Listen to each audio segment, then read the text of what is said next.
All right, we are live. We're doing a quick live chat on pretty much everything that is evolving here with our storm. There has been a lot of speculation about convection and shift east, and I'm going to explain why that's important, but it's not as important as what some people are making it out to be, and also what the latest observations are. So let's dive into it, and then after I'm done, I'm going to answer questions on the premium chat. Again, thank you everyone who's following along on the YouTube chat. This is going to get very interesting.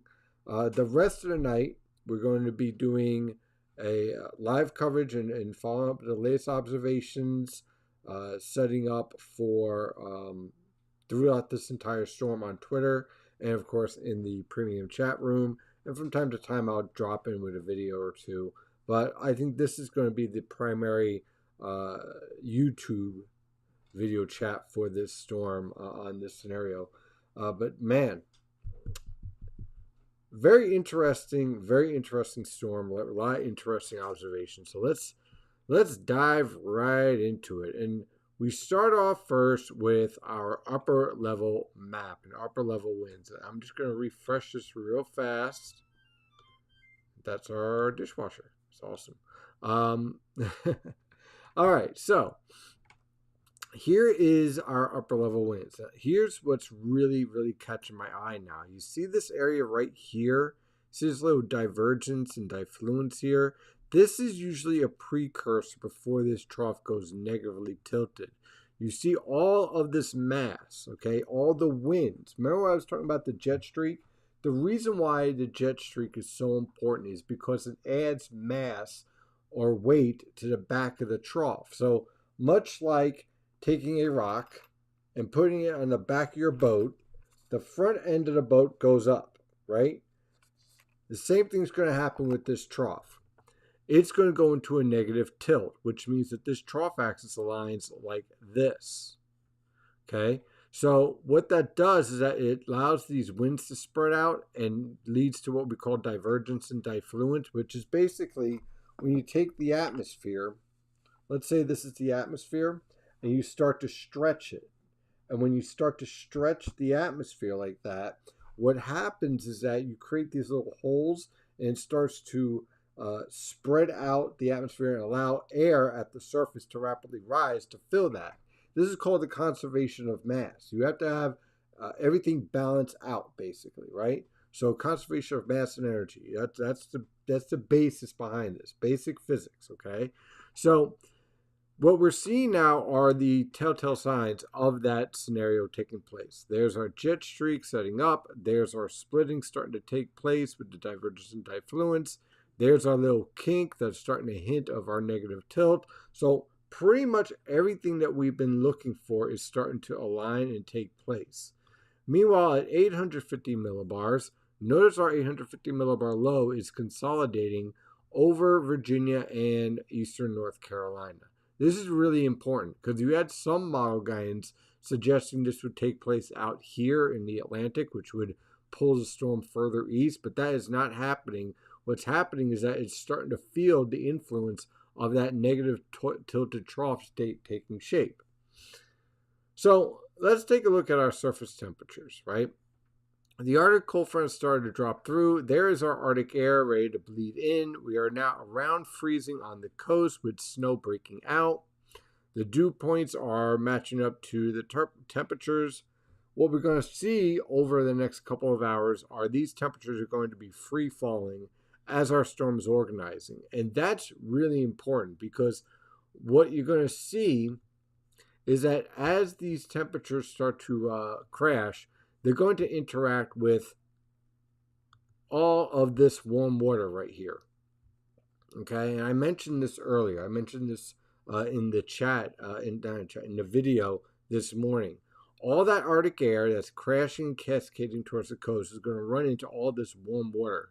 And all of this warm water is going to help to basically act like nitroglycerin for this low pressure system, right? So it is going to allow it to rapidly intensify via what we call phonogenical forcing. That's the difference in temperatures from the water to the air, right? So all of that is taking place, okay? All of that. So all that's been expected. Now, the question about the convection, because you can see lightning taking place here off the Carolina coast, nice area of convection. Also notice our precipitation shield a little bit further west, and we have a nice setup here of heavier precipitation. Now, what is driving this? Well, what's driving this is what we call phonogenesis. This is at 700 millibars, and notice we have a nice line here. We're seeing a nice focus here. This is further west than what was expected, so that's something interesting to keep an eye on. But the idea that the whole storm might shift further west really isn't supported, because what you're going to see is that these bands here are going to really intensify over the next several hours. And that rising air in the atmosphere is going to cause this part of the precipitation shield to weaken and break up a bit. So I still like the idea of generally a trace to 2 inches right in this area here, and then a significant more snowfall as you head towards the Delaware River, and then we really jack up the totals over the New Jersey coast through Long Island. But of course, there's this question about convection. We're seeing on the satellite picture some very cold cloud tops already taking shape here.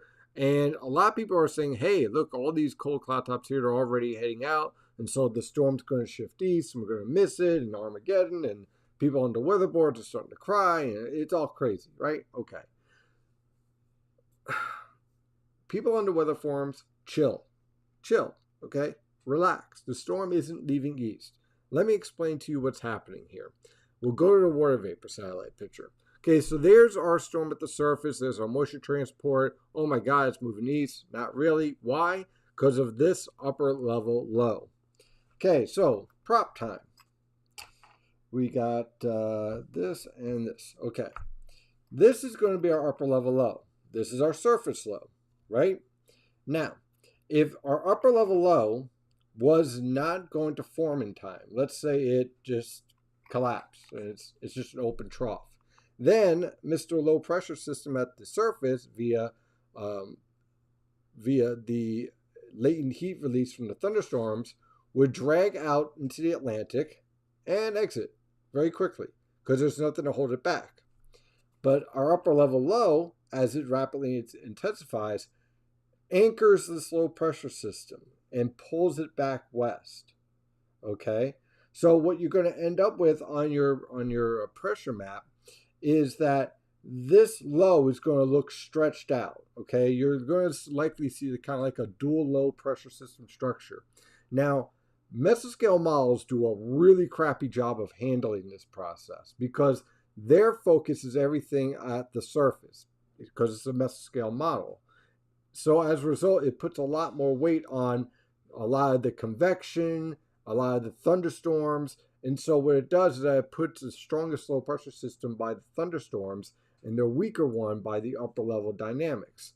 In reality, it's usually the reverse. You have your secondary low focused more towards off to your east, and your primary low, the stronger low, closer to your 500 millibar low, unless it becomes vertically stacked. But we're not there yet. That's not until later on tomorrow afternoon to the south of Long Island. So what happens is that you get this stretching of your pressure field at the surface, which is going to enhance your winds and really enhance your wind gusts tomorrow morning. You're definitely going to notice that on the coast. But this upper level low, as it intensifies, causes the whole precipitation shield to expand and stretch. So what you end up with is kind of what you're seeing on the HRR here, okay? Where you get your precipitation shield shape up, it starts to look like it's about to exit out, right? Right in this time period right here. It looks like, oh my God, everything's pulling east. Then, as we get past about 2 a.m., notice the precipitation shield starts to expand back again for a brief time. And then we see our pivot. Now, none of this would be possible if your primary low pressure system was out here. But you see how this is elongated here? That's because your pressure field's elongated and getting warped and pulled by our upper level low, which is taking shape right now, which we could see on the 500 millibar winds. Download it. It's starting to take shape now. And so right now, what I'm seeing here is basically what I've been expecting this whole time. While the models have been all over the damn place, driving everyone nuts, giving me a whiter beard, which I'm not happy about, it still leads to the same scenario in which that you get a precipitation shield that is very, very convective and dynamic on the coastal plain. So we're talking about thunder snow. We're talking about the potential for snowfall rates of 1 to 3 inches per hour. Just a complete mess in this zone and this zone. And yeah, I could even push into this zone right here. Zone, see here, 654, zone 4 here. So this is all setting up to have your heaviest snow here. Now, the zone for Philadelphia, zone 3, where I have 6 to 12, I want to explain this real fast for you guys. If the whole precipitation shield ends up with more moderate snowfall and your lifting is not as intense on the coastal plain, you could easily push up to 10, 12 inches out of this storm around Philadelphia. I think most locations are going to be around that 6-inch mark, not because the storm's pulling east, but because the lifting is so strong on the coast that you're going to end up with sinking air over eastern Pennsylvania and northwestern New Jersey. So as a result of that, even though it's so cold out and your snow ratios are so high, you're going to get more broken up precipitation out here because the lifting is so strong here. And one of the things I'm going to be watching for is what we call a deformation zone. That's where the atmosphere is getting stretched. Remember I was talking about everything getting stretched, right? What happens is that as that stretching happens, you get this zone of very heavy snowfall just kind of locked in a large zone, usually parallel to the low pressure system. Okay, so your low's out here. Here's your band that sets up. It's usually north and west of the 700 millibar low, which is, let me pull that up, which has not formed yet. It shouldn't be formed yet, but it's starting to take shape here and here, and they're going to coalesce right around here by the time we get to about 10 a.m. tomorrow morning. And what that's going to do is going to set up a very intense band of snow, and you can see that showing up very nicely on the HRR. Okay? So, what lessons can we take from everything that we're seeing here? First of all, everything that I'm seeing is lining up perfectly to what's been forecasted and what I've been talking about for some time. You have the setup here of our low pressure system organizing and taking shape. Let me zoom out for a second and put on the surface map here. So there's our low. It's been dropping. New data just came in, right, live. We're down to 1,004 millibars. It's dropped from 1,012 when I started at about 6 p.m. down to 1,004 millibars in the past 2 hours. So we're clearly seeing rapid strengthening starting to take place here with our low pressure system. You're starting to see the winds coming in from the northeast stronger. You're seeing the winds here. You're starting to see our cold air getting pulled south. Once the Arctic air hits the water, okay, let me zoom back in here. Once these temperatures here start hitting the coastal plain right around midnight, you're going to see this low pressure system light up. And you're going to see this precipitation shield get a ton of dark greens and yellows setting up around here. And you're going to see the infrared satellite picture starting. You're already actually starting to see it. Excuse me. Very interesting. Zoomed in on this. This is really cool. Now take a look at this. You're already starting to see the divergence and diffluence starting to take place here. That's that lifting and stretching I was talking about. And you're already seeing the cold cloud tops expand and grow. So you're already starting to see the nature of this storm already building the western structure of this storm already taking place here. And you're seeing the telltale signs here taking shape. So yes, you have all your cold cloud tops out here, but that does not mean that the whole storm is pushing east. What it means is that the whole structure of this storm is just starting to get its act together. And I need to also point out that this storm has never been a threat for interior Pennsylvania. Sorry, guys. Lehigh Valley, you'll see some snow, but this is not for you. What this is all about is the coast. And everything I'm seeing here points to that forecast verifying and working out very nicely.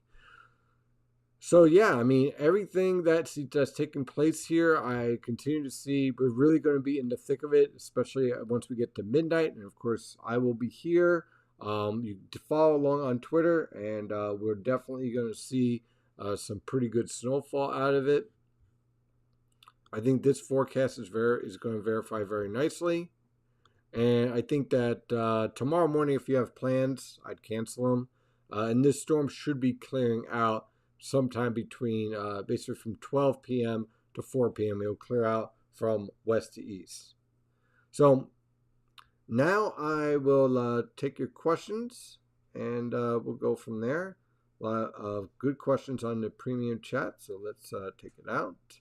Okay, Melissa asks, when do the winds start to pick up, especially in northeastern New Jersey?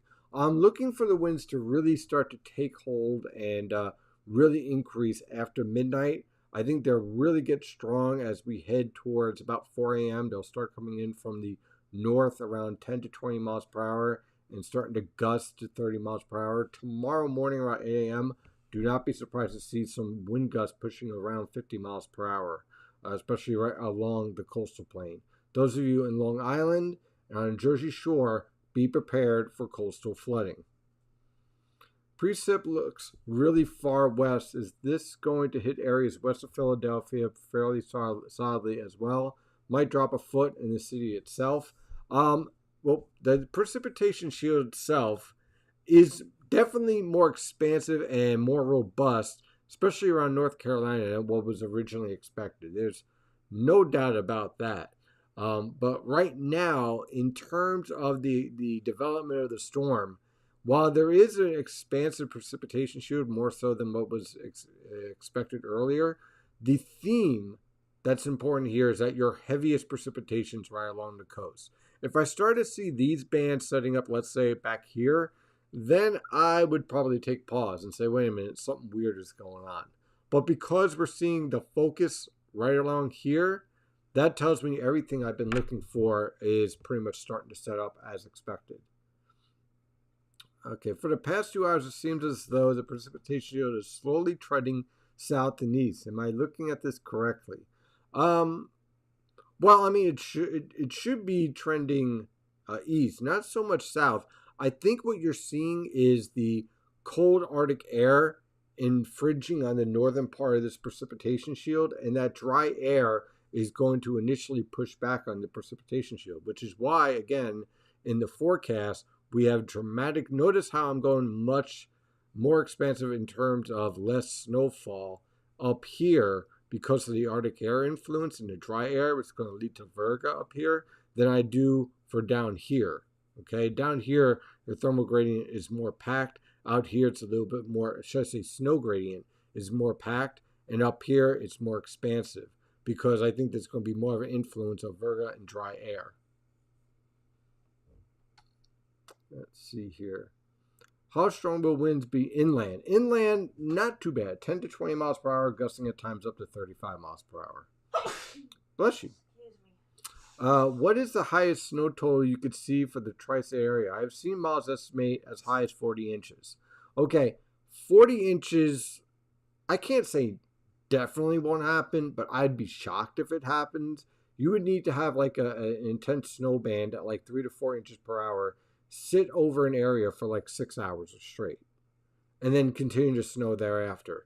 I don't see any data for that. What you were seeing in some of those models was basically what happens is that you get this convective feedback error that leads to an insane snowfall rate, 5, 6, 7 inches per hour, which, I mean, that's something that'd be historic. I don't like forecasting for historic events in that respect, especially when it comes to convection. But if you're going to have it, you're going to have it via thunder snow and a convective band just sitting over you for hours on end. But I don't expect that. 2 feet, I could definitely see, absolutely. With the current odds, what are you thinking for zone 4 so far? Lower end, maybe high end? If you get into one of those bands, you're going to be on the high end. If you are just outside of it, most likely on the low end. I know that kind of sounds kind of wishy-washy, but the reason why is that these bands can create very dynamic and very impressive snow gradients, even within a city, right? So there have been times where in New York City itself, the south side of Manhattan is pushing 10, 12 inches, and the north side of Manhattan is struggling to push 5 because of the orientation of those bands. Can you go over timing for Philly tomorrow? Need to figure out some staffing plans for the hospital. Sure. Let me walk us through here. And I'll tell you what, let's use the European 1 hour to get a full. Actually, you know what? Actually, let me see if I can get the 24-hour. See how far out this is. All right, it's close enough.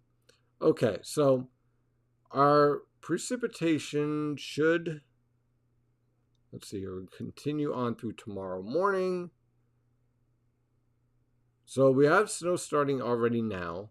That snow will continue to move on. We'll have heavy snow setting up early tomorrow morning. So let's say midnight to about 8 a.m. You're going to get moderate to heavy snowfall. It starts to taper out from 8 a.m. to 10 a.m. and should be coming to an end, say about 1 to 2 p.m. tapering off. But it's going to be pretty nasty tomorrow morning around Philadelphia. Can Long Island overperform? Absolutely. In fact, if there's going to be areas that it's going to overperform, it's going to be Long Island.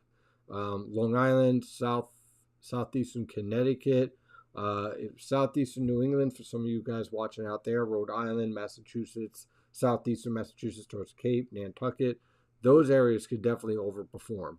And also I'd watch out for the immediate Jersey coast. Any changes to your storm totals from earlier? Nope. I know there's been a lot of people like bouncing back and forth because every hour we get these mesoscale models come out, and some of them come out low, some of them come out high. I've just been staying steady. At this point, observation-wise, I don't see any reason to change the snowfall totals. We know what the mesoscale banding can do. We know what the storm structure is. We know what the evolution is, and we know what would happen if it was to bust and move east, which basically comes down to that 500 millibar low. So at this point, changing the forecast, moving it around with every model run that comes out, one, really isn't forecasting, it really isn't meteorology, and two, it leads to just a ton of confusion. So I'm just going to stay put. And then we'll see where it is. Hey, look, if I bust too high or too low, then I bust too high or too low, you know. But at least you know what the threats are and understand what the impacts could be, and you can prepare for them accordingly. If you're in meteorology, let me tell you something. If you're in meteorology, all right, and you're studying atmospheric science to be a forecaster, and you think you're going to be perfect, and you think you're going to be right for every storm, you are in for a world of hurt, okay? This field will break your ego like none other. You could probably say the same thing about baseball too, right? So you can't try to be perfect. What you try to do is try to figure out all the factors that could go right or could go wrong, and you try to explain to them the best you can. And hey, if you nail a storm, it's a great feeling. You're euphoric and you're happy for days, right? But that's hard to do, right? And anyone who tells you, all you young meteorologists watching, right? If anyone gets on you for being wrong every once in a while, just remember they can't do what you do, which is put yourself out there and say, I think it's going to do this, and accept the consequences as they are. That takes a lot of courage, and also it takes a lot of fortitude. So don't worry about failing. It happens to everybody. The East Pole is deceiving. Could there be a lull in the precipitation at some point? I wouldn't call it a lull, but definitely I expect some areas, especially to the west of the coast, to break up at times. You'll get like kind of like flurry action, but lulls usually revolve around the 700 millibar low moving right over the coastal plain, and in this case, that's going to be off over the Atlantic, so we really won't see that setup take place. But within the precipitation shield between those bands, you have areas where it'll just be like flurries because that's that sinking air influence. What hours roughly will Essex, Hudson County see the most accumulation? Everyone, not just Hudson, Eastern, and Essex, but everybody's going to see the bulk of their accumulation from about midnight to about 10 a.m. NWS is calling for about 9 inches for New York City. Does that seem low amount to you? New York City is on the border of 2 different zones on your map. Yeah, New York City is going to be very, very difficult to forecast for in terms of snowfall amounts. And the reason why is that you are right on the edge of some very intense snowfall that's going to be pummeling JFK around 3 a.m. And you're just south of that. Now, if you're just south of that and you're getting into some of that dry air, yeah, you'll probably get held at 9 inches. But if that band sneaks a little bit north, we're talking about like 3 miles, it's going to blow past that 9 inches in a big way. And so in the forecast, that's why I kind of have this divider right over it. And let's zoom in. So this is one of the things that premium members can do. They can zoom in on the map. You could see right on Manhattan, the focus for the heaviest band I'm keeping around Brooklyn, JFK, down towards Staten Island here. But just to the north where I have that 7 to 14 inch area here, the reason why I got that spread here is that what I can envision seeing happening is that in the 12 to 24 area, we're getting like 13, 15, 18 inches of snow, some insane 24, 25 inches out here in Long Island. So you're getting that intense snow, but because of the sinking air, it falls off to 7, 8 inches on Manhattan because of the sinking air influence. Or it could build back and you can see the expansion of that and get it up to 14 inches. So that's where mesoscale banding creates havoc with your forecasting because you can end up with these tight gradients. Steve, is heavy phonogenesis snow band on the northwest flank of storm precipitation shield once it reaches southern New England, and any deformation zone band that forms causes by 2 different processes? Okay. Oh, I see what's being asked here. Okay. There are several different processes going on with the mesoscale banding and deformation zone. Mesoscale banding is driven by phonogenetic forces via the thermal gradient. Deformation zone is driven by the stretching of the atmosphere because of the upper level winds causing that divergence and diffluence. So there are 2 different processes. Sometimes they could actually interact and feed back on themselves to enhance both bands, which can lead to some really impressive snowfall rates. But it's nearly impossible to forecast for that. You basically have to see it. The best way I could explain it is like, let's say in the summer when you have 2 thunderstorm cells about to meet, and one of the thunderstorm cells becomes really strong and enhanced, and the other one starts to collapse.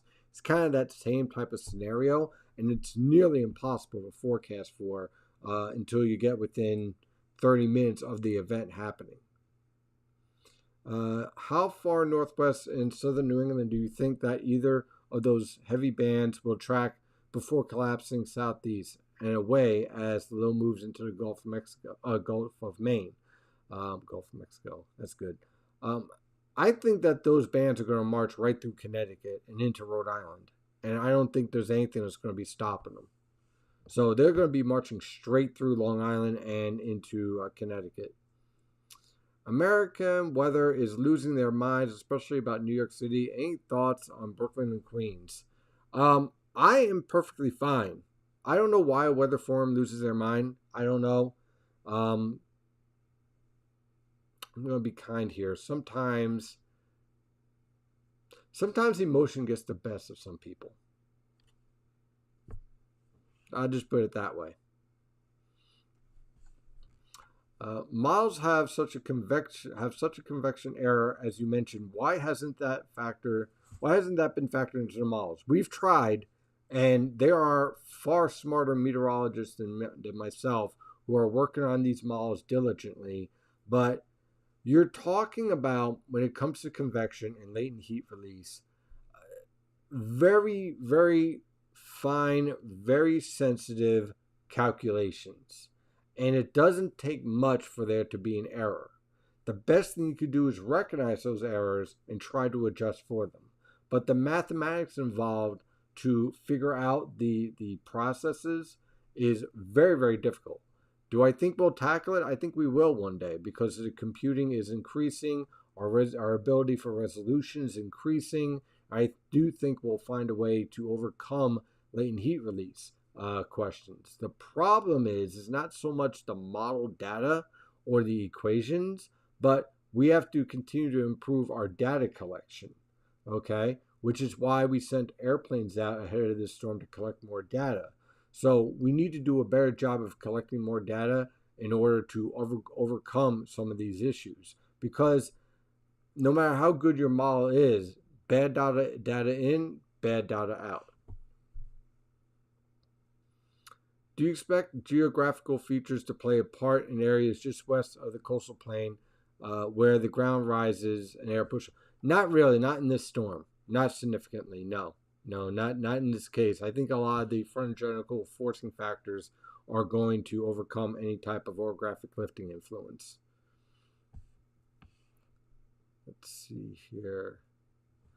The dark blue area in the HRR seems to miss Long Island when you put that in motion. Does that mean we won't get the heavy snow band? No. Remember, this part right here is typically, well, this is like a mixing area. I think this is kind of like an error on this model guidance, to be honest with you, with the way that it sets up here. But you're still going to get heavy snowfall out of this. Okay?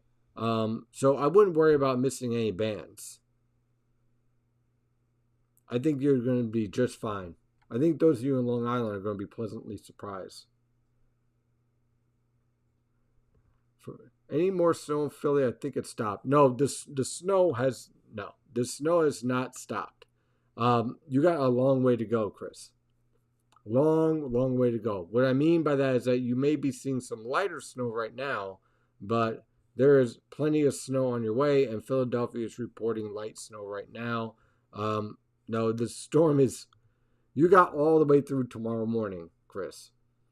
I live in Morris County at Randolph, 1,000 feet. Do I have a chance to get into heavier snow bands due to orographic? All right, now I'm going to answer this orographic lifting issue. The orographic lifting is going to be overwhelmed by all the other factors that we've been talking about. If you're looking for orographic lifting to enhance your snowfall totals, it ain't working this time. It doesn't work this time because your lifting parameters from everything else overwhelms that influence. So pretty much what you see is what you get. Studied light snow in Rybrook, Westchester County, a little earlier than expected, sticking immediately.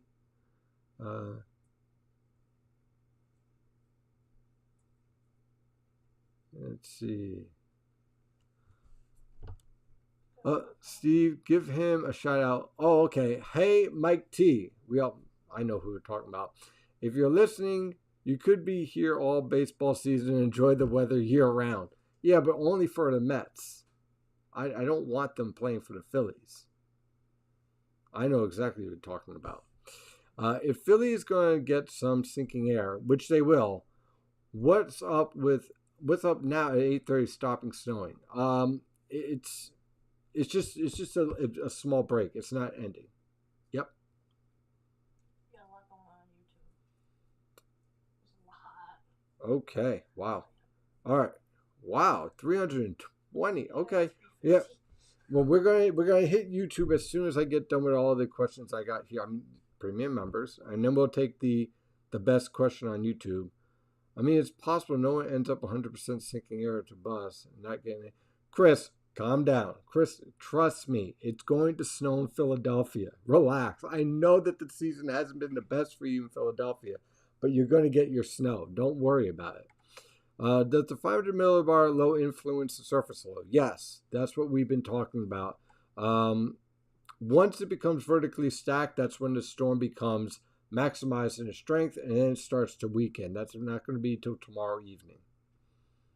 About 1.5 inches in zip code 08027, only on the grass and cold surfaces. Okay. Why do so many storms lately seem to have all these mesoscale banding? Well, honestly, they always have. It's just that we have a better chance of picking them up. But I also think that we are also having an influence via the urban heat island effect. I think that's certainly a factor. To show how narrow parts of zone 4 are, I am in 10 to 12 inches from zone 5. Yep. Let's see here. Yeah, it probably will take a quantum computer, Chris, to handle the convective feedback issues. What time do you think Southwest Connecticut will see 3 inches?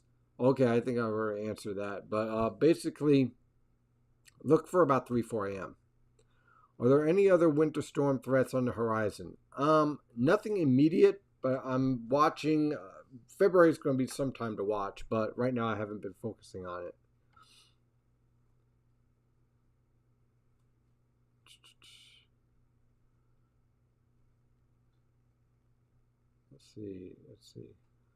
Let's see. Okay. Timing for the best case scenario for the trough to go negative, or also the worst. The best case scenario is that if the trough goes negative by around midnight, 1 a.m. Worst case scenario is that if it didn't go negative until about 7, 8 a.m. Can Brooklyn and Queens meet blizzard material? It's possible, but more likely towards east end of Long Island. With the 850 millibar low forming in North Carolina-Virginia border instead of 150 miles further east, what are the downstream effects for duration and intensity? Well, basically, it aligns more with my forecast than what you would see on the GFS forecast, essentially. That's the bottom line. It basically leans towards what I have out rather than this push east nonsense that you might be hearing. Yeah, it hasn't been the best considering IT jobs in Boston. I don't blame you. 7 a.m. flight Philly, expecting delays or cancellations? Cancellations. Probably. All right, let's check out what the heck is going on in YouTube. Holy smokes. 337 of you. We're going to pick up the best questions here. Let's see here. Don't say 5 feet out is out of question for Long Island. 5 feet of snow, Long Island? I would not be forecasting it. I'll put it that way. 8 inches per hour is possible. There's a lot of things possible, but I wouldn't forecast it.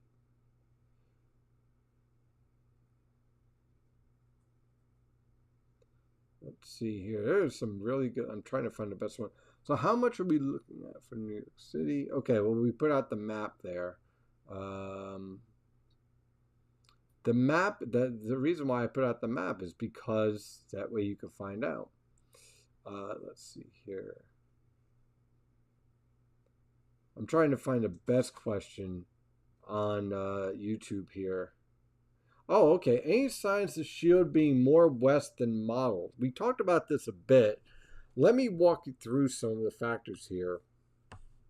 I guess we'll go with the 9 p.m. ops as well with this. You see how this is all focused here? This is what you'd want to see, okay? You're starting to see the intensification of the snow shield. If we were seeing that out here, then I would say, oh, wow, it's further west. But because we're seeing the focus here, we're pretty much expecting, I really can't say that the precipitation shield is further west. I can say that the precipitation shield, before we even really start getting the dynamics going, is more robust. It's more impressive and convective than what I was expecting at this point. And this is before all the other dynamics and upper level low taking shape and divergence, diffluence, all that good stuff. So that's certainly catching my eye. But you see how it's kind of breaking up here over eastern Pennsylvania? You're going to see that on and off over eastern Pennsylvania because your strongest lifting is right here. And you can see that really nicely here in the Phonogenesis. You see that? You see how it's focusing here? Not so much out here. And so as a result, that's where all your lifting of the steady snowfall is. 5 feet locally anywhere in the Northeast. If it was going to set up anywhere, I would say somewhere in around Maine, southern New Hampshire, somewhere around there. Let's see. Cutoff low. Do you think it's going to affect the amount? I saw everybody talking about cutoff. Do you think it affects the amounts? You mean a cutoff low? Well, the 500 millibar low does cut off. That's what generates the whole storm. Let's see. Stalling? No stalling. How much snow? How much snow? Will you pull an all-nighter? No, I will be pulling an all-nighter and following this storm very carefully. And I got plenty of coffee and stuff at hand.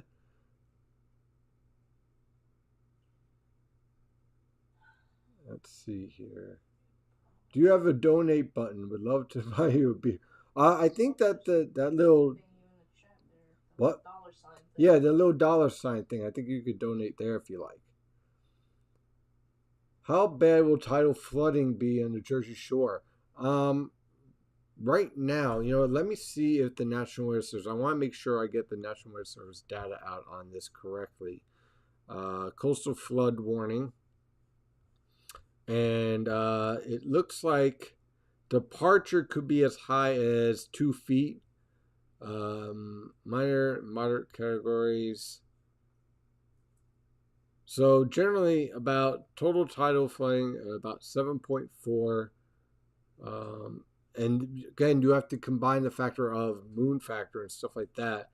But we're looking at 1 to 2 feet inundation above ground level in low-lying areas. So certainly something to be aware of. I mean, we're not talking about anything like a tropical focus or anything like that, but certainly something to just be aware of and be prepared for. Let's see.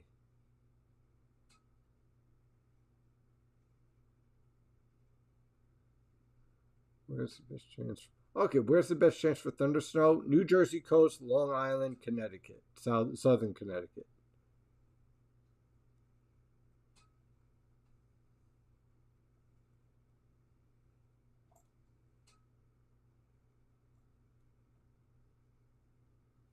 Okay. So let's see, back to the premium chat, and then we'll shut down. Let's see here.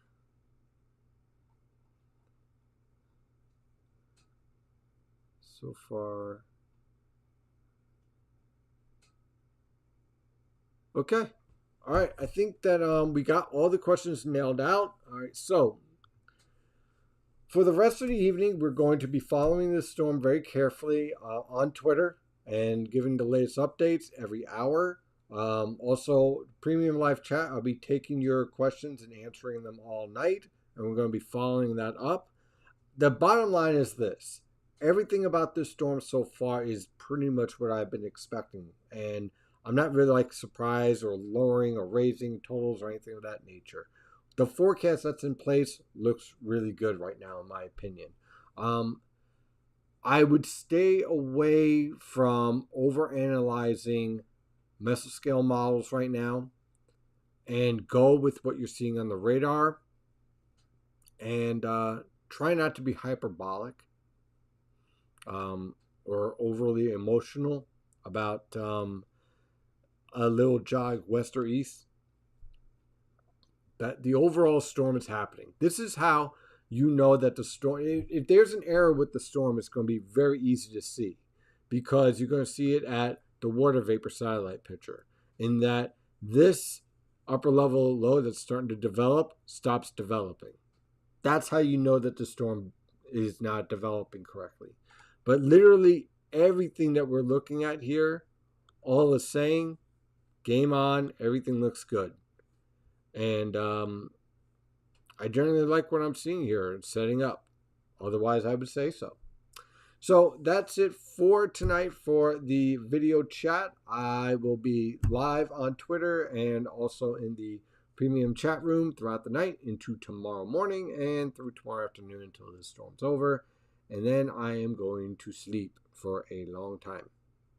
Probably into Sunday morning. We'll see. Okay, so have a wonderful night, and I will see you on Twitter. Stay safe out there.